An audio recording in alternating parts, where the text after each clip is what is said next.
구원의 특수성과 구원의 보편성인데요. 왜 이런 표현을 썼냐면 저희가 이제 창세기부터 쭉 요한계시록까지 읽다 보면 이제 아담을 창조하셨고 아담과 이브를 창조하셨고 그 다음에 인간이 죄악 가운데 빠졌을 때 하나님이 노아를 통해서 또 세상을 심판하시고 구원하시잖아요. 노아 이후에 또 바벨탑 사건으로 인간이 더 악에 빠졌을 때 아브라함을 통해서 모든 민족이 구원을 받을 거라고 복을 받을 거라고 또 하나님이 아브라함을 택하시잖아요. 그 이야기가 쭉 흐르다 보면 출애굽기로 가면 또 모세라는 사람을 통해서 이스라엘 백성을 구원하시죠. 그 다음 이야기를 가면 또 출애굽기 19장으로 가게 되면 이스라엘이라는 백성을 온 세계 만든 모든 민족 중에서 이스라엘이라는 백성을 또 하나님이 택하시죠.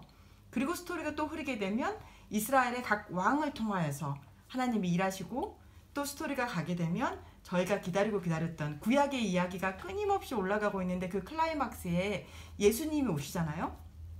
그리고 예수님 이후로는 예수님을 믿는 하나님의 백성, 교회를 통하여서 하나님의 역사가 이루어지잖아요. 그런 부분에 있어서 하나님의 구원의 방법은 되게 특수한 부분이 있는 거예요.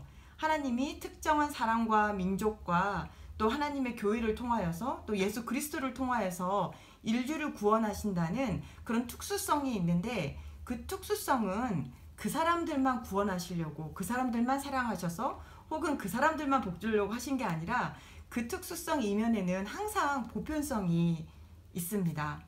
그래서 예를 들면 저희가 아는 것처럼 아브라함을 택하실 때도 아브라함을 축복하셨지만 하나님이 말씀하신 약속은 아브라함에게 축복이 되라 그랬어요.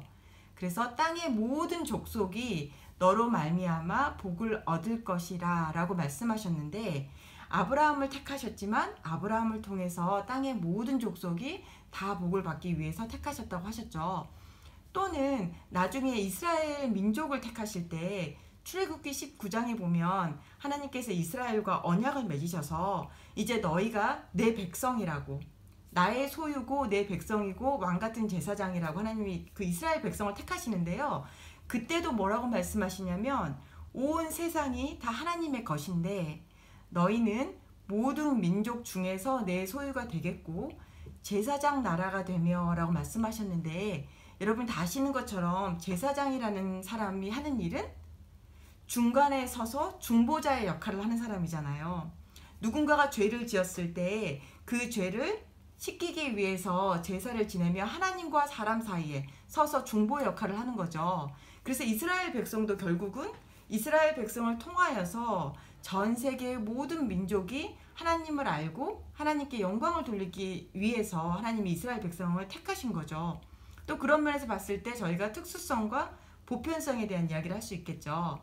또 무엇보다도 저희가 지난주에도 봤었지만 디모데의 전서를 보면 하나님께서 모든 사람이 구원을 받으며 진리를 아는 데 이르기를 원하시느니라 라고 말씀하셨죠.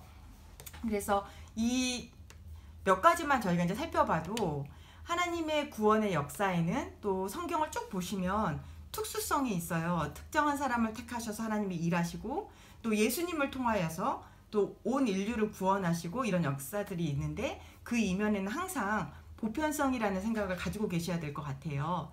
그래서 이제 저희가 그 이스라엘 민족들을 이야기할 때 선민의식을 가지고 있다는 것에 대한 저희가 하나님이 그들을 특별히 사랑하셨고 그들을 택하신 거는 아주 너무나 정말 복된 일이고 감사한 일이지만 그 이면에는 그들만 사랑하시려고 그들만 구원하시려고 택하신 게 아니라 그들을 통하여서 그들이 하나님의 율법을 따라 살고 하나님의 말씀을 따라 살 때 그들을 통하여서 그들을 보고 모든 민족이 하나님을 알고 하나님께 영광을 돌리게 할 수 있도록 그들을 택한 거니까요.